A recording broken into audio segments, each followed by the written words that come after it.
进季后赛的话就意味着我们可能就离就是我们目标冠军就更进一步。不管是什么队伍打上来，我们都会在就是杭州准备好，然后等待他们的挑战吧。Definitely shining some light on a question we had there coming out from Mako. Is it's like, are EDG looking towards being MSI representatives, or are they just trying to build up this roster, looking towards, Rift Rivals, looking towards Worlds, and that's why you have Hara in the starting lineup. But it seems like Mako wants to go for gold. 100%. A lot of people forget about the fact that EDG are defending champions here. Sure, they went into international events and it didn't look good for them. But EDG coming into this one have the trophy and they don't want to relinquish it. But you know what international event they did look good at? Ooh. Was MSI. That's true. So all I'm saying is that their MSI record, if they get there, pretty strong.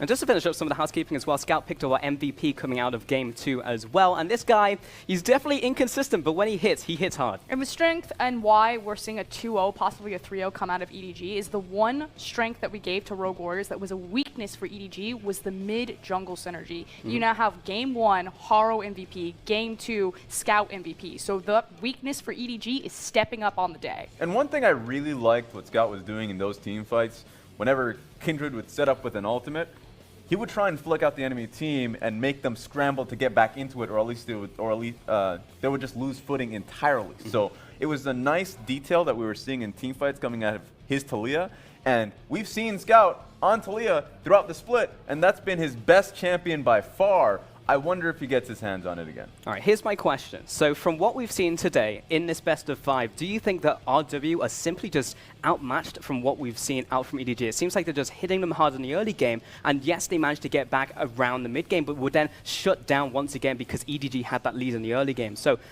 is there a way for them to actually win this series from what we've seen? Rogue Warriors is struggling on execution. I don't want to say that they're just outright losing draft, but Edward Gaming certainly have a better plan for their draft that's made to counteract what Rogue Warriors are doing, and then Rogue Warriors are also mis-executing. So I think it's just two-pronged problem that's happening right now. Either completely change up the draft or at least work better on what you've got going for you. Yeah, and to double down on the point of execution, 16-minute team fight, or at least dive in the top lane, where it was SMLZ just tanking 3 tower shots. Yeah. So that was just disastrous. There have been numerous dives that they've just butchered. We can't have that happen, especially when they don't have an early game composition. Is there anything that EDG need to change coming into this Absolutely third not. game? They just keep on going? Because clearly it's working for them. And they haven't even shown their hand. I mean, maybe you can say that the Kindred pick is kind of one of the ace up their sleeve, but ultimately they're playing pretty much the exact same style back to back to back. The adaptation is really nice to see out of EDG as well. The fact that they do have more up their sleeve and it works at the same time. So many times we see teams bust out picks and playoffs. It's like, haha, our ace, here we go. And then it just completely flops. You're like, why was that even coming out? That's the thing. That's what I love about EDG coming into this, because this is a full best of 5. This is game 2 that they came in with a theory-crafted pick of Kindred.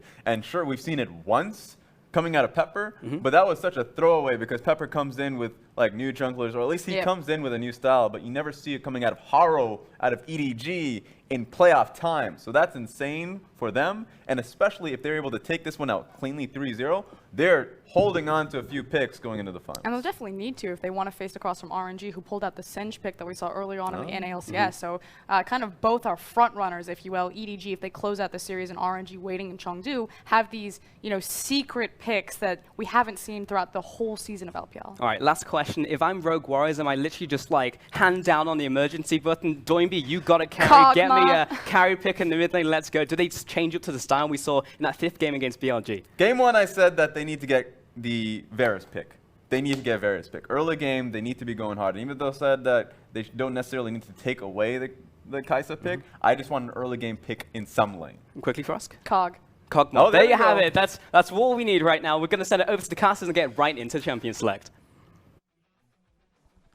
Thank you so much. And in Champion Select, we now are already EDG are showing us that they are deciding to change their pick and ban Kai'Sa, stricken away from Rogue Warriors, and we're already seeing the immediate change up as Rogue Warriors look to take away Mako's power pick. And they banned Taliyah, so thank the heavens Rogue Warriors have actually worked it out. Their mid lane priority was a big problem for them. They've been suffering through Scout's ability to roam and lock down their team members when they are completely out of position. Scout's been playing out of his mind. We have said this all split long. Do not give him Taliyah if you're against him, and if you are EDG, give him Taliyah because of how good he is on the pick. So that's gone. Things are going to change here for both teams. Already the Alistair locked in. As the timer runs down, Swain will be picked up for a flex between Scout and Ray. Very strong pick on this 8.6 patch, as Haro will counterpick away Flawless's Trundle here in this game too. You could already see the fans are cheering him on. Yeah. The newcomer to EDG, showing that he deserves to be respected. Certainly does, and of course this time it's going to be a takeaway from Flawless, who commanded respect of his own in that second game against EDG. Yes, they lost, but he looked fantastic. Now coming into the third, he has to respond. He does get an opportunity to counter in the jungle position if he would like. It doesn't mean that there's a lot of options that directly counter that of the Trundle. We'll see what that's going to be. Scion, another flex for Rogue Warriors. We could send that towards Doinby or towards Mouse, as Varus will be picked up by SMLZ. Champion that he's very well known for.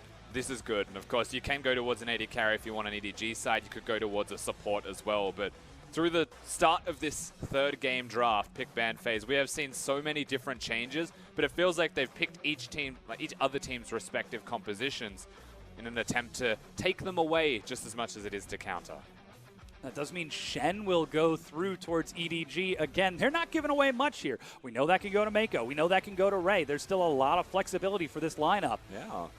Just picking away some powerful champions for EDG without giving away their hand. We're still looking for Doinby and Flawless, if not Mouse and Flawless, for this next round of pick. We've seen jungle pressure limit Rogue Warriors in the past.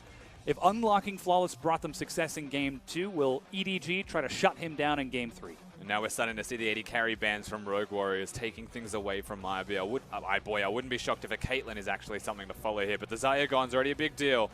It means that you can't just flex Xayah Rakan, throw that into the bottom lane at the exact same time. So Rogue Warriors acknowledging where the strengths are going to be from EDG, preventing those strengths from happening. Same thing goes for EDG getting rid of the Cassiopeia. Another AD carry ban. Iboy no longer able to take his Caitlyn in the bottom lane, a champion that he also is known for here in the LPL. Something that he really has made a name for himself. he's perhaps giving a nod to Jackie Love. Why play Space Vayne when you can play Vayne? Actual Vayne, yeah. We'll see what he decides to go for as he decides to run this through against Varus. Kog'Maw is the most likely, as it doesn't give away too much of the flexibility, though Jhin also works just as well. The thing is, you don't actually know what he's going to pick because you don't really know what their finished composition looks like. Is the Shen actually supporting him? Is the first question that you have to ask, and that influences the 2v2 dynamic. Well, EDG don't need to show that. So it is an AD carry that you will see as their fourth pick. The flex will finally be revealed as their last rotation once they know what the entire composition of Rogue Warriors looks like. Whilst Ryze may be a flex, it's actually very unlikely that it goes anywhere other than mid. This means that EDG, if they want to, I'd put your Swain mid now, put your Shen towards either lane, pick the matchup you want. Yeah, very good composition from Edward Gaming. Flawless, taking Kha'Zix in the jungle to try and match Edward Gaming. And with that, Rogue Warriors seem to almost ignore the flex of Edward Gaming and instead pick themselves for comfort. They've got the very strong Scion, they've got SMLZ on his Varus, they've got Doinby on his Ryze, and things round out comfortably for them. That said, last pick red side, Rakan will slip through, and Edward Gaming lock it in. And you'll note that Rogue Warriors banned away the Xayah, not the Rakan, and that is because they were afraid of Iboy getting the duo, denying the duo. But we've recently actually seen an uprising in people preferring Rakan more than they even do the Xayah in pretty much every team composition. The engage that he's got, his ability to utilize any itemization choices, play styles, and just fit seamlessly into all types of team compositions has really set Rakan up to be one of the strongest supports running around on Summoner's Rift. Now they've got that one with a Jhin, which traditionally you wouldn't be looking at and saying that is a sick duo lane. Yeah. But it still has the capabilities of being exactly that. Already we've seen the terrifying roaming potential of Mako on that Alistar in the first two games. Well, this time around he's on something with a lot more easier engage. The grand entrance, the quickness to try and lock someone down. Pair that up with the Trundle and the Swain, suddenly it becomes a deadly combination. Will Rogue Warriors be able to turn this back and try to start the reverse sweep? They find themselves on match point here up against one of the best organizations in LPL history. Rogue Warriors well and truly on the back foot. Not only as the drafts start to set up now as they take things away from their opponents, but 0-2 down in the best of series. And they haven't gone towards the stock standard pick me Kog'Maw and I will carry the game SMLZ. They've given him the Varus because they want to take it away from EDG. And this is the sign of, it happens in a best of 5. The meta within itself starts to form. But that may not be ideal for Rogue Warriors to just outright win this game. A lot of the onus still does go down to the bottom lane, however. That's where the team's focus. That's where they put everything into. And if Rogue Warriors can start this one off early strong, then they may still find themselves with the victory and bouncing back in this set. You just saw Doinby with a bit of a smile. Sailor Clearlove. Coming into that final game. Perhaps that's the Sailor version of Haro. Sailor Haro turns into Clearlove. That said, we've got match point, ladies and gentlemen. Edward Gaming versus Rogue Warriors. We have loaded onto the Rift. The mountain remains immovable. They show they have got the class, they have got the experience, and they're going to try to close it out here.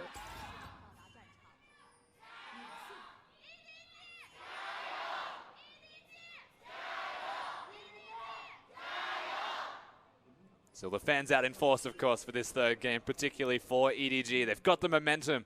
Everything's going in their favor. But as the level 1 starts to pan out, this is one of those rare occasions where you won't see everyone just fanned, trying to play it slowly and see how the level 1 starts. Instead, EDG grouping up a little bit more, so placing Vision as a response to what Rogue Warriors have done, which is the exact same thing. You can see the ward just there, placed early, trying to find where they are. Scout with these 14 MVPs. Shows that he should absolutely be respected. We call him a double-edged blade for Edward Gaming. When he pops off, it is huge, but when he falls, it is quite grand. They're this time be he's spotted. absolutely Rogue popping Warriors off. will take this fight. Doinby's Four members, they're stepping up. That's a knock-up onto 2. Look at Haro. He's over the wall. They chase him down. First blood, SMLZ. That is not someone you want to give first blood towards. Now, it does mean that no one's going to get a leash in the jungle, and that's a Kha'Zix who's going to have a pretty bad experience. No flash for himself as well. And EDG have vision. They know exactly where he is. But it was Haro that dies. So he's not going to have a great time jungling by himself. When you look at the tempo as well, this actually sets up both junglers to be in an awkward position, but with a kill to SMLZ against the Boots Jhin, it's not the way you start a game against Rogue Warriors. It certainly is not. We'll absolutely have to keep an eye on that bottom lane, as SMLZ in the past 3 games has been down an average of 15 CS against iBoy, but Flawless is just declaring that this jungle is his. He takes his red buff and invades over to the blue. Yeah, great immediate movements here out of Flawless, knowing full well that the Trundle either ran to the blue buff straight away, so he would have had no experience at level down against a red buff Kha'Zix, but he wasn't there, so he's at red. You get a free blue buff. You even get an opportunity, if you wanted to do blue, Gromp, and Wolves, and if you're healthy enough, gank bottom lane, because Vision's dead by then. It absolutely is. He will be trying to finish off this Gromp. Has no smite, so needs to kite it out just a bit to stall some of the damage. But look at Haro's pathing. He might head over to those Wolves to try and contest, perhaps predicting the movement of Flawless, or even so, just going for a standard clear. No, that's red buff Raptors to his own bottom side of the map. I think what's more interesting here is actually that he chooses not to go towards the Scuttle Crab before recalling Flawless. Could have even got extra health from that camp if he wanted to go for a gank. But because his bottom lane's pushing in, and perhaps it's knowledge of where the vision was placed by Scout in particular, you can see one in the river there, just didn't want to be seen. Wants to remain invisible, doesn't want to give any knowledge or information to EDG.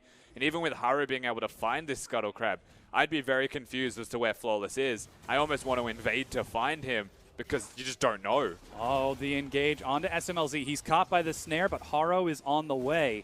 Will he be able to make it to the lane in time? Nope, just decides to take Scuttle Crab for himself and get a ward over the wall. Still no idea where Flawless is. As Doinby makes his way back into the mid lane, we heard him say he might have to become super carry this game, this series, to try and carry his team over the line. This time, he's up against Scout, who is playing out of his mind this series. He might have to go super carry too. If ever there was a game that he has to do it would be this one. If ever there was a champion that Doinby will be able to carry with, it will be the Rise, something that we saw from him in that Game 5 against Billy Gaming. Went absolutely insane and helped his team over the line in the end. But now it's not a Game 5, but it is a 0-2 down Game 3, so you've still got to do it now. But there's no other opportunities. Look at Flawless's pathing. He actually managed to dodge the ward at Raptors and is now going to skirt around the Scuttle Crab. Yeah, because that was visible as well, so he's going to be able to walk around. He's with Doinby, but there's no camps. So I'm not sure if his intentions here is to actually gank bottom lane, but he skirted the vision perfectly. Finally shows himself on that Scuttle Crab. He's been spotted for the first time this game since that trade at the red buff in which Haro died. And take a look at that. He's also playing his patented Predator Kha'Zix. Along with that water walking and celerity, I expect for even more movement speed. You forget sometimes that that isn't your stock standard Kha'Zix keystone of choice, but that is the standard for Flawless, and it is something that we do see in Korea as well. It's the ability to be super mobile. If you hit level 6, you pop the Predator, and you're running invisible. I mean, no one knows where you are, but you're also Speed Racer running around, so they don't know where you're going to be once you press invisibility. Playing that vision game, so intelligent. That's why we know Flawless is such a good jungler, as he's going to now be able to secure his Krugs on the bottom half. He hasn't been able to affect the map too much outside of his first trade onto Haro, forcing that death, as the second Scuttle Crab will now be taken by Haro on the top side. But it is pretty good of him to be going even against the Trundle through the jungle as well. One big strength that a Trundle always possesses is once he gets the Tiamat, his clear speed increases ridiculously compared to what it was before. His ability to do Raptors will go up, when now it's super slow because he's simply single target. Flawless, he's even. He knows that he's even, and he's happy to continue to farm up to 6, where his utility skyrockets. Yeah, it seems like he's trying to focus down this bottom half of the map. He's spotted going out for that Gromp by Mako and iBoy, who pull off to zone him out of the jungle. Seems like Flawless is trying to play a counter jungle style to deny Haro as best he can, and like you said, get that level 6 faster. But it's the bottom lane from iBoy and Mako who protect that side of the map that might give an opening for Haro to catch up. Perhaps just trying to cause discomfort for Haro, put him in an awkward position. In a playoff scenario, it's not a bad choice as well, just exploiting the youngest member of EDG. Ultimately, when you've got the experience of iBoy and Mako, they know where he is, they counter it, they prevent him from being in a position where he gets any further experience or farm leads. So that's good stuff from EDG, and even better awareness from Flawless. Of course, his bottom lane was in base. They were shopping. So he doesn't get exploited during that time. He's more calm and reserved in his decision-making. That helps a lot. That's something you absolutely need when you're on match point against the best team in LPL history. Edward Gaming winning more titles than anyone else in the league by a country mile. Still, Rogue Warriors, despite being up against the wall, the odds now find themselves here in this Game 3. Trying to bring it back, looking for what now must be a reverse sweep if they want to try to get into this series. They're up 500 gold with that first blood on SMLZ. First buy-in, even CS, gives them a pickaxe, boots, and a dagger. To the Caulfield's Warhammer, of course, of iBoy. And we're still hitting that point, and you mentioned the slow pace of the jungle. That's absolutely the case. The thing you need to look for now is the level 6 spikes. Join B is level 6, doesn't mean a great deal, but gives mobility. Scout is level 6. He has kill threat with that if he's able to get all of his soul shards up, and he does have a lot of them right now. He's fully stacked. So through that, there's an opportunity in the middle lane for EDG to get kills. There's an ability for Rogue Warriors to roam through their middle lane to look towards the bottom lane. That's the place that you would want to be going when SMLZ in particular ticks over to that 6 point. Now, Flawless is 6. He drops a ward. I believe Haro might have just seen that. It was just placed in the brush. Gets some damage onto Scout, Demonic Ascension, and Visions of Empire. He flashes back a bit too much more than he can chew. Chains of Corruption in the bottom lane is SMLZ looking for Mako. He's got flash. There's no heal. Killua has to get away from the turret. Stand United is utilized as Killua tries to get out, but iBoy flashes down with the grenade, ticks to level 6, and SMLZ, dodging for his dear life, gets out of there. Teleport canceled from Mouse. Yeah, they get the teleport out of Mouse as well. That's just the icing on the cake. EDG with the Shen ultimate. They play around it. The 2v2 was attempted by Rogue Warriors, knowing that junglers won't be there, knowing that mid laners can't be there. They thought they had the chance, but they forgot about Shen. And just like that, they're able to get collapsed on. It was a nice idea from Rogue Warriors, and I do appreciate it in theory. The hypotheticals never come true when there's a Shen to prevent any of the 2v2 calculations. That sets up EDG once again to be strong. Flawless has found Scout again. Sees him recalling. He will do this. Doinby's there with the Realm Warp. He manages to catch up. Scout chunked down to half. Flash utilized from Scout. Flash snare. Doinby catches up. Do they have the damage to get the kill, or will Scout be able to retreat? They do. Doinby gets a kill for himself. Mouse even just around the corner. He's now gone to the red buff and will help Flawless secure this buff. Trundle is going to be here in a 1v2, and there's no Shen to assist. So Rogue Warriors, they find the opportunity. They do bounce back and look very strong, capitalizing on Scout being caught earlier, not having his ultimate, knowing that he was just going to go down. Now, Mouse actually did just use his ultimate there, but I believe he bumped into the pillar, which is Constable Trundle, so it was a traffic cone saying slow down. He was breaking the law. He was. Not permitted to in go that any invade. further. Bit of breaking and entering from Flawless. but he heads back into the top lane against his dreaded lane opponent of Ray on that other side of the map. Still, though, that jungle mid synergy pays off for Flawless this time, though. Flawless might be here to return the favor. He's having a very bad experience, his Mouse in the top lane, but it's on purpose this time. Flawless is sitting out of the bush because he wants to turn invisible. Steps up. With red buff, Ray is still able to walk away, play around the lane so he doesn't get caught out. Mouse just gets that CS and ducks back into brush. Good respect from Ray, though. Doesn't have the Tiamat, so doesn't have a lot of wave clear. That's why Flawless is being very coy with him currently. In this state, the lane state as it currently is, Mouse is in a very rough spot. Ray being able to control him, not even having the Tiamat, actually is dire straits for that top lane 1v1. But that's just Mouse in a nutshell. He doesn't win lane. Even when it looks like he's losing lane, that's just another day in the office for him. It's all about when he has the teleport, when he can make the plays. And when you look to Mouse, his Rush Banner of Command. So he is ready to place that down in a lane and leave the lane immediately. And it also forces offensive itemization out of Ray on the Shen to be able to clear the Banner of Command cannon minion. That's cute stuff here from Rogue Warriors. It's not exactly out of the ordinary, but it is important for the next couple of minutes.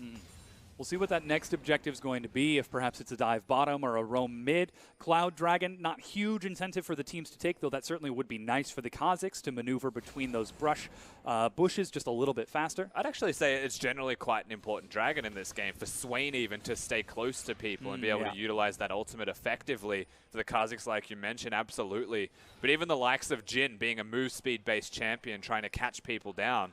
Flawless has actually gotten behind Mouse there. I don't think he saw that ward get placed, but He needs Rise. Ray just knows that something is up. Haro has started off the Cloud Dragon. Doinby has been missing for so long, and the bottom lane from Rogue Warriors is off the map. So they choose to trade major objectives here. You're looking at the Dragon to be traded for the top lane turret, which is a big win for Rogue Warriors overall, if they can still mount a defense on the bottom side of the map. And they are. And engage in the bottom lane to defend the bottom tier 1 as first brick is split amongst the 3 top members of Rogue Warriors. Still, Scout is trying to push in that mid lane. Teleport is ready for Doinby and Mouse, along with Realm Warp for Doinby. Yeah. That's where I think this is the better play from Rogue Warriors, if they can still defend this. But there's no teleports just yet. There's teleports. Mako is the target. He cleanses to get out. That's the teleport from both Doinby and Mouse. They've killed Haro as Mako just barely gets out of there. Here comes the chase. This is for being former teammates, Mouse says. He catches back up. It's time to catch your Mouse. pain train. Doinby has found Scout on the side. Mako still dodging around. Ray joins the fight. Good shadow dash as Scout is doing damage on the side, but Flawless joins in. Scout pops Demonic Ascension to try and escape, but does he have enough? Ray is there, but Doinby's got the kill. And this is so much better from Rogue Warriors. Where was this in game 1 and 2 as well? They've controlled EDG. They're matching the tempo. They're making proactive plays for gold. And then when they take the team fights, they unleash Mouse once again to make those big team fight plays. And this is happening 12 minutes in this time around. And this does not look like the EDG from game 1 and 2 because they're actually being pressured. This game is starting to equalize, and a big lead tends to grow now for Rogue Warriors. They're setting themselves up to succeed even more so by winning that team fight. Yeah, SMLZ and Killua off the back of that fight are still pushing bottom, looking to take a turret perhaps. And we just saw the top tier 2 was still chunked down to half. Rogue Warriors are dictating the pace of the map, and they're actually going to be able to get this. 2 turrets to 0, 3,500 gold lead for Rogue Warriors 13 minutes in. And it helps so much to have a Varus and an Alistar in your bottom lane, being your 2v2, having crowd control, having the ability to use the Alistar ultimate and be a tank when you're not in certain instances proves invaluable for them, for defending that turret in the first place, for not dying or taking too much damage secondly as well, and then giving space and time for your team to come down there with the vision that you have set, because you have early lane control in the 2v2, and you're able to push up for that. This bottom lane 2v2 choice is working out and paying dividends, as it has for the first 2 games for EDG. I'm starting to see a trend here, Dom. Mouse with his bannered cannon, even protecting it, taking turrets hit for it so it can chip away at that turret's health. If you can't beat him, beat the turret, Mouse says. Coming up with the strategy to overcome Ray in this lane. Still, though, Stand United will be coming up soon, and Ray is holding on to that teleport. Next dragon will be Mountain, and Rift Herald is on the map. So that cross-map play could open up the game a bit more for EDG if they're able to control their own side of the map first. They're looking towards red buff and then towards top lane as well, but EDG trying to defend this time. Immediate shadow dash onto Flawless. He leaps away, but it's the swoop-to-whoop from Mako to catch up. Still, Flawless escapes with his life. You have to remember the distance covered just to catch Flawless. He'd already jumped away. He has the flash and he has the ultimate, so his utility keeps him well and truly in it.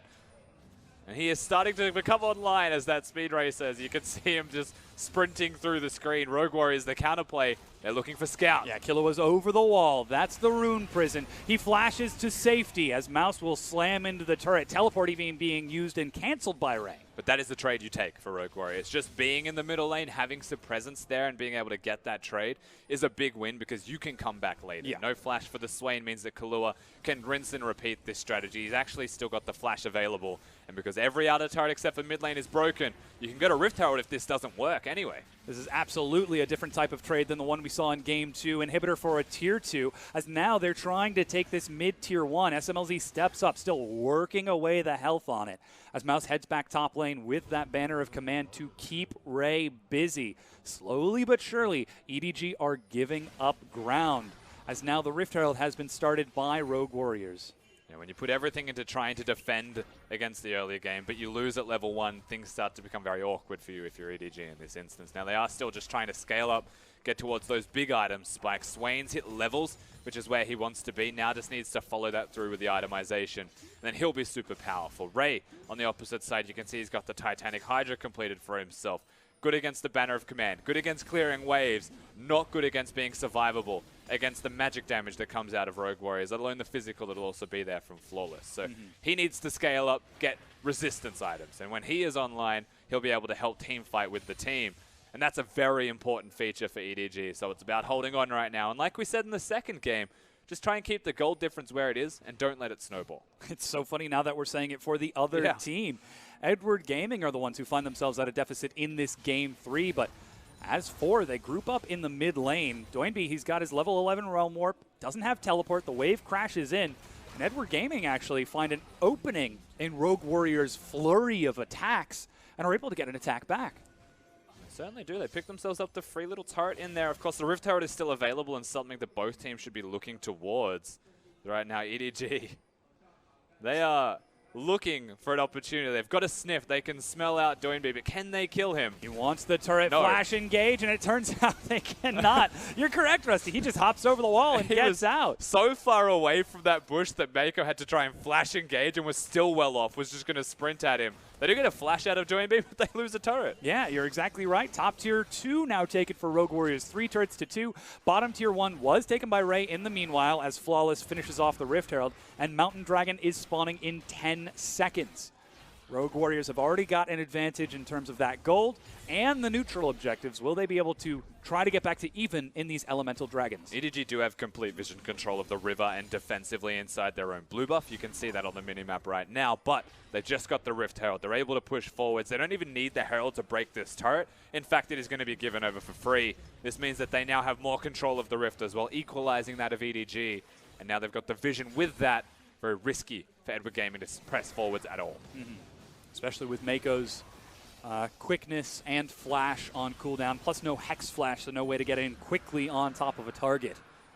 As the Dragon will be finished off by Rogue Warriors, now 1-to-1 in those neutral dragons. And Rogue Warriors, this is what the composition is supposed to look like. This is what their playstyle is supposed to look like once they get some momentum, once they're able to kick things off. It's not supposed to be the chaotic trades. It's supposed to be the constant pressure that gets them advantages. Yeah, and even though Flawless gets a character like Kha'Zix in this one, he's still able to enable his team. He's not going to be the hard carry for himself every single time. His constant weaving and movement through the vision and his awareness of vision is something that Flawless does excel at. You saw him through the early game navigation into the enemy jungle. It didn't give him a big lead, but they knew exactly where Haro was at every time. And if they know that information, Doinby is free. SMLZ knows when he can take the 2v2s, and then Rogue Warriors start to win.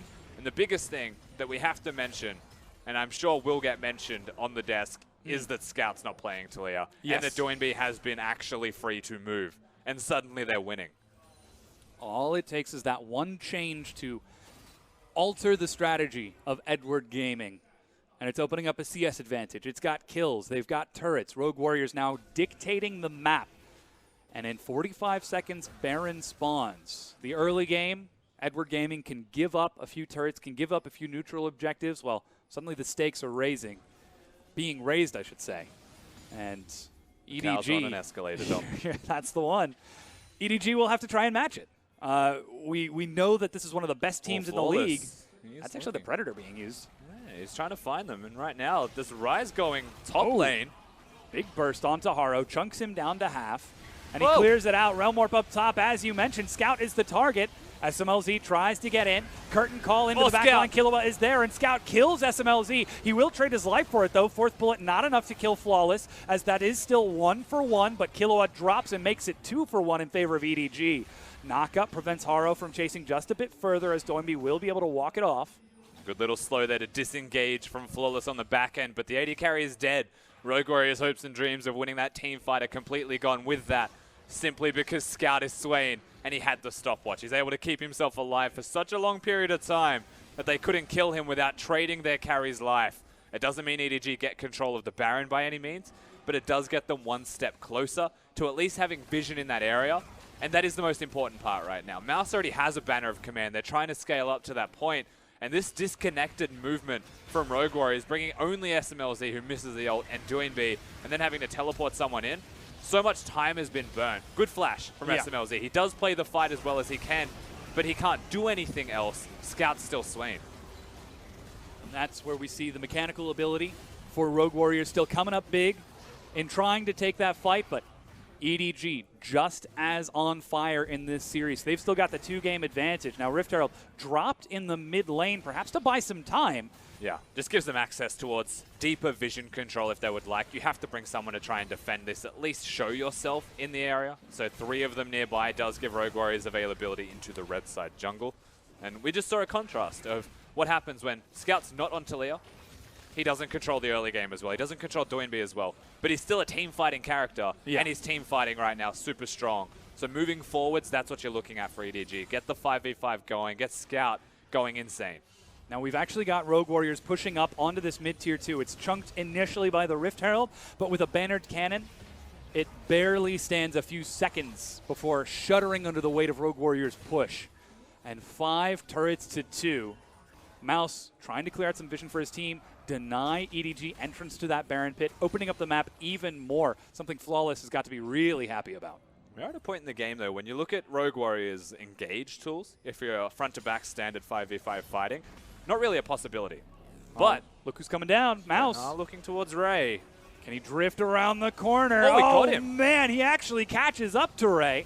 That's a knock-up. He's getting a lot of burst. Ray doesn't have Stand United, doesn't have Flash, doesn't have a chance. Doinby, 3-0-2. And you take those kills when you've got a teleport on your mid laner as well. Mouse doesn't have one, but it'd still be a 4v4, and Doinby able to contribute so much with how far ahead he is. EDG get to clear vision, but they lose their top laner, and as such, they lose side lane control. So now they have to reset, and it takes an extended period of time for the Shen to be able to do this, let alone in 2 lanes where Rogue Warriors are pressuring everything and trying to tear EDG apart. This time it's Ray that falls down, but still 4 members holding on to that top half of the map. They don't want to sacrifice vision around the pit. Mako clearing out some wards with the backup of Scout just to keep him safe, as Rogue Warriors decide instead to reset the map. They've got their recall. They've got some pretty big items coming across and are looking scarier than ever. Now we are at a point where Banner of Command can be matched by top laners, however. So the top lane 1v1 has equalized. We're at a point where maybe Shen can finally start to press forwards a little bit more often and take on Mouse again. Doinby is the only person that you have to consider in those instances. So that's Ray's job now, is find Rise and then know that he's safe to take side lane control. But with the current lane priorities of Rogue Warriors, they don't have Rise in a side lane. They actually have Sion on the opposite side of the map to that of Shen in Ray. But he's on the Baron side of the map, so their priorities have completely swung. They want to have 5 people grouped up sooner rather than later, and they don't want to have a teleport or a Sign Ultimate to go through the river. And look at the immediate pings from EDG. They spot him as he moves through Tribush. Baron is started out. And look at the shred. That Mountain Dragon plus the isolation damage from Flawless. It's down to 1,700 over the wall, but Baron is picked up. EDG still trying to take this fight. Mako dashes out, but still dies to SMLZ's homing auto attack. Scout locks him down in the pit. Goes golden as Ray will end up trading his life over. SMLZ blocked by Killua is still alive. Doinby in the back along with Flawless, cleaning it up. 4 kills, knock up onto Haro, the assassination, and that's 5. And Doinby's already teleported to top lane. They've got the Baron on a Bannon minion as well. They're pushing to the inhib. May actually just be game. 20 We seconds. might be going to game 4. iBoy is going to be back up. Mako's up in 5, but still they race forward. Mouse is trading his own health to try and close this out. The reverse sweep could be beginning here. That's Mako one is alive. back up. They immediately nuke him down before turning on to that last Nexus turret. iBoy is back up, but it is not enough. The Nexus is going to crumble, and even the kill for insult to injury from SMLZ. 13-3. Rogue Warriors strike back. And that game felt so much more like a Rogue Warriors performance. They start strong, they unlock Doinby, and they roam around the map utilizing their jungler in flawless. Clean showing from them, so much cleaner than games 1 and 2. And EDG honestly weren't left with a lot of options. This is almost reminiscent of that game 1 showing where EDG just smashed Rogue Warriors. Now the shoe is on the other foot. Momentum has equalized. It certainly has. Rogue Warriors backs against the wall in this series. The final chance for them to show their stuff, to show their mettle against the best team in LPL history, the reigning champions of the LPL. And they stand tall, they stand strong. That's right, Ray. Rogue Warriors are going backstage first. Waits his turn. Respects all of the Rogue Warriors as they do go backstage as a grouping. Now we find ourselves that little bit closer, Dom, to a game 5 once again. It could be both semifinals going there if Rogue Warriors can continue that form. But we've seen so much priority now and how the meta has shifted in just this best of 5 alone. Give priority in mid lane to Doinby and get the Alistar or the Varus for your respective bottom lane seems like major strengths. This is very close to this prototypical Rogue Warriors composition that they excel with. And now EDG's priorities in the draft phase may also shift. Yeah, we'll see how EDG adapt coming into this game 4. Again, we know that they are one of the most experienced teams in LPL history. If anyone can do it, it's got to be EDG. Plus, they've still got a full 1-game buffer to try and experiment if they were looking for that sort of strategy. But now Rogue Warriors are starting to get some momentum with that game 3 win.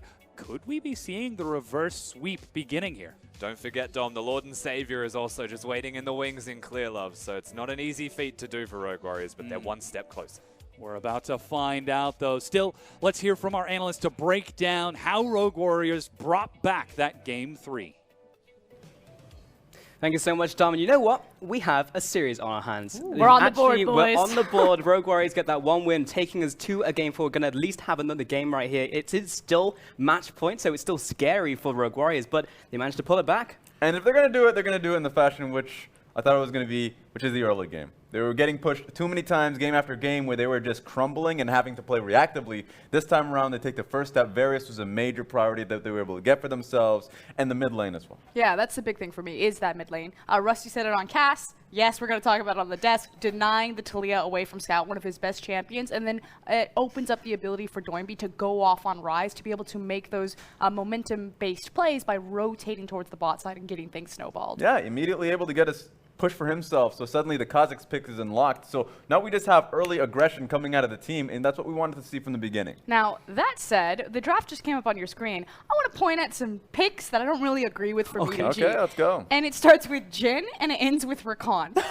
by themselves, these are great. This is like orange juice and brushing your teeth, though. Like, good by themselves. Yep. Together, not great. And what tells me is the idea from EDG was, okay, we see that the Varus, the Alistar has been locked in. We don't want to take the Kog'Maw because we're just going to get, blasted in lane phase. So they pick Jhin because Jhin is incredibly safe. He can just back up, clear the wave. He's not going to be under threat there. Rakan, though, as last pick, they probably didn't want Mako in that lane. He was probably supposed to roam around a lot more. Didn't happen, got locked down, and just got destroyed. And separated from Xayah, honestly, Rakan has a few matchups that he actually works well in. Caitlyn is another one, just something that can carry him through the laning phase and has pressure and doesn't have to rely on the Rakan.